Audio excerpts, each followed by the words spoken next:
अपन शांतिपूर्वक तरीके से अपनी जो मांगे हैं, जो संविधान में निहित है, और ये हमारे पुरखों ने लड़ झगड़ के अपना त्याग बलिदान दे के ये मांगे अंग्रेजों से और तत्कालीन जो संविधान निर्माता थे उनसे जो मनवा के संविधान में निहित की गई है। इन महापुरुषों को नमन करना चाहूंगा। आरक्षण महारैली हमारे आदिवासी इलाके के अंदर आजादी के बाद से लगा के आज तक आरक्षण को लेके हमेशा भ्रम पैदा किया गया, और भ्रम पैदा करने के बाद समय समय पे अलग अलग तरीके की अधिसूचना लाए ये लोग, और अधिसूचना ला के हमारे ही खिलाफ नीतियां बनाई, और हमारे ही खिलाफ नीतियां बना के हमसे तालियां बजाने का काम किया था आज तक इन लोगों ने। ये जो आज कारवा बैठा हुआ है, ये जितने जो गणवीर हैं, हमारे पूर्व वक्ताओं ने जो बात रखी,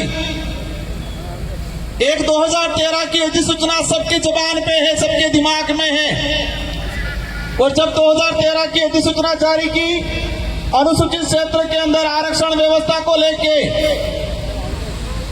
तो हमारे लोगों को बताया गया कि आपके फायदे के लिए है, आपके बच्चे इससे नौकरी लगेंगे, और हमारे पढ़े लिखे तो ठीक है लेकिन बेचारे हमारे कभी स्कूल नहीं गए, वो माँ बाप खुश हो गए कि अच्छी अधिसूचना आई है, हमारे लड़के कांस्टेबल बनेंगे, हमारे लड़के आरएस बनेंगे, हमारे लड़के डॉक्टर बनेंगे। लेकिन 2013 की अधिसूचना ऐसी थी, 2013 से लगा के आज 2025 हो गया, और इतने सालों के अंदर मैंने हर भर्ती का डाटा निकाल रखा है, लेकिन समय अभाव की बात करें तो मैं 1 या 2 भर्तियों का उदाहरण बता पाऊंगा। अब इन लोगों ने कहा सबसे पहले हम पुलिस भर्ती को ही ले लें, क्योंकि पुलिस भर्ती को इसलिए लेते हैं कि हमारे इस समाज सर्टिफिकेट लगा के पुलिस कर्मचारी अधिकारी बनते हैं, और बनने के बाद अपने आप को 30 मार का समझते हैं, और हमारे गरीब भाइयों को अंदर जेल में डालने का काम करते हैं। सब नहीं करते हैं, कुछ लोग करते हैं, कुछ लोग उस सर्टिफिकेट का कर्ज भी उतारना जानते हैं। साथियों, पुलिस भर्ती की अगर बात करें, पिछले 2013 से लगा के 2013 की भर्ती अनुसूचित क्षेत्र के अंदर 939 पद आए, और हमें मिलने चाहिए थे जो अधिसूचना जो कह रही है 45%, 5%, 50% उस आधार पे हमें मिलने चाहिए थे 423 पद, और मिले कितने? 414 पद। दूसरी ओर इस अधिसूचना में कहा गया कि 50% ऑनर आरक्षित, उसमें किसी भी वर्ग का पात्र अभ्यर्थी उसमें जा सकता है। लेकिन हुआ क्या?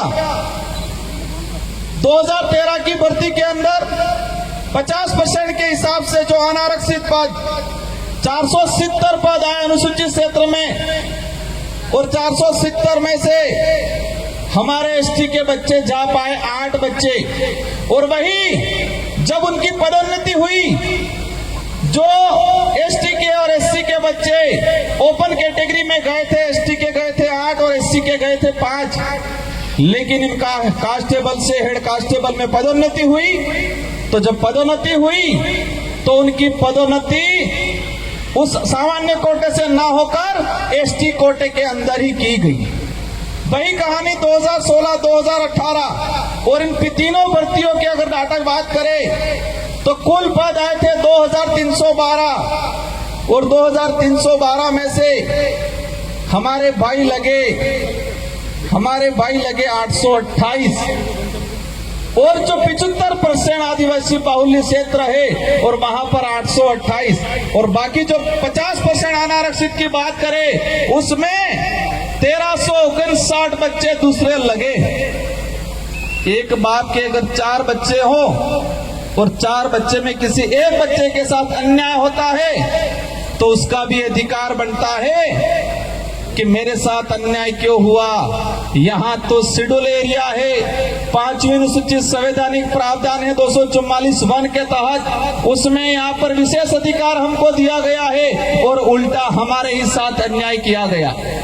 इसी तरह वन विभाग की भर्ती हो, पटवारी की भर्ती हो, शिक्षक भर्ती हो, इन सारी भर्तियों का निकाल के मैं डाटा लाया हूं, लेकिन समय अभाव में पूरा नहीं बता पाऊंगा। लेकिन ये बात जरूर बताऊंगा, वो 2013 की अधिसूचना के कारण हमारे आदिवासी भाइयों के लगभग 4 से 5 हजार नुकसान भर्तियां हुई।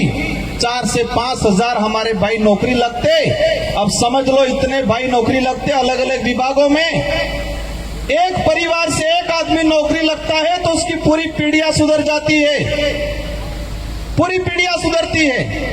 इतना बड़ा नुकसान हुआ और हमारे लोगों से तालियां बजा दी कि 2013 की अधिसूचना बाहर वालों को बंद कर दिया, आपको दिलाएंगे। इसलिए मैंने कहा था कि 2013 की अधिसूचना आदिवासी इलाके के लिए काला कानून है और ये काला कानून साबित हुआ। उसी वजह से हमारे 4 से 5 हजार परिवार आज भी जो कंपटीशन की एग्जाम की तैयारी कर रहे हैं, अभी आरक्षण की बात कर रहे हैं, करनी चाहिए, हम भी कहते हैं आप करो, लेकिन बात इस बात पे आती है कि जिन्होंने आरक्षण बेचने का काम किया, जिन्होंने 2013 की अधिसूचना लागू की, वही आज आरक्षण की बात करने आ रहे। आप सत्ता में चले गए, कहने लगे कि मैं विरोध में जाके काम नहीं कर सकता हूं तो मुझे जाना पड़ेगा।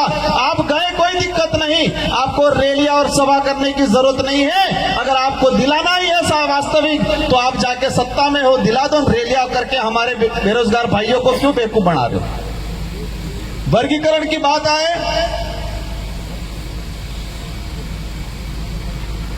सुप्रीम कोर्ट का जजमेंट आया, हरियाणा का एक मामला था एससी समुदाय से, और सुप्रीम कोर्ट ने एसटी एससी दोनों के लिए थोप दिया गया कि उप वर्गीकरण करेंगे।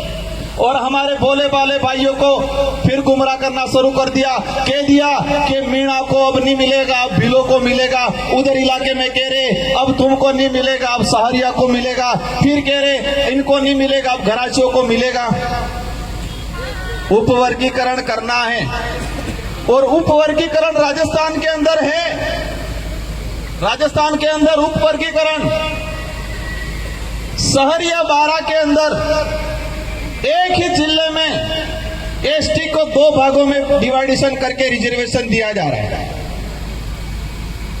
25% शहरी आदिम जाति को और 6% वहां के एरिया आइडेंटिफाई किया है, उसमें भील भी है, उसमें मीणा भी है, उनको 6% दिया जा रहा है। राजस्थान के अंदर एक 12% मिल रहा है। एक सहरिया के अंदर 25% शहरी आदिम जाति को मिल रहा है और 6% उसी इलाके के अंदर रहने वाले अन्य एसटी को मिल रहा है। और हमारे शेड्यूल एरिया के अंदर फिर 100% की बात में करें और वो 100% ही मानो। सद्भावी कौन है? सद्भावी का अर्थ हम हर समाज का, हर वर्ग का मान सम्मान करते हैं, लेकिन कोई हमारा हक खा ले, गरीब का हक खा ले और तब हम चुप नहीं बैठ सकते। आज वर्गीकरण की बात आ रही है, हम भी कह रहे वर्गीकरण होना चाहिए। जो गरीब परिवार को नहीं मिला उसको मिलना चाहिए, लेकिन कैसे मिलेगा, कैसे दिलाना है, वो हम तय करेंगे। आदिवासी बाहुल्य क्षेत्र के जितने जो जनप्रतिनिधि है वो तय करेंगे और वो तय करके टीएससी में भेजेंगे और ट्राइबल एडवाइजरी काउंसिल राज्यपाल को भेजेगी और सारे राज्यों के राज्यपाल महोदय राष्ट्रपति को भेजेंगे। इसके बाद तरीके से लागू हो। अगर वर्गीकरण करना है, रेगिस्तान इलाके के भाई बयान कर रहे, डिटेल्स दे दो क्षेत्रीय आधार पे, अनुसूचित क्षेत्र में क्षेत्रीय आधार पे दे दो, और शहरिया हमारा हाड़ोती वाला इलाका और फिर गैर अनुसूचित क्षेत्र वर्गीकरण करना है, क्षेत्रीय आधार पे कर दो तो कोई समस्या भी नहीं आएगी, न कोई लड़ाई होगी, न जातियों में बांटा जाएगा। अधिसूचना के आधार पे राजस्थान के अंदर 12 से 16 प्रकार की जातियां हैं। कितने भाग बांटोगे आप? ये लड़ाई करने का तरीका है। और जब इतना 12 भागों में आरक्षण बढ़ जाएगा, फिर रोस्टर का क्या होगा? क्या होगा रोस्टर प्रणाली का? अब हमारे जो गरीब भाई आए उनको बेचारों को पता नहीं रोस्टर क्या होगा।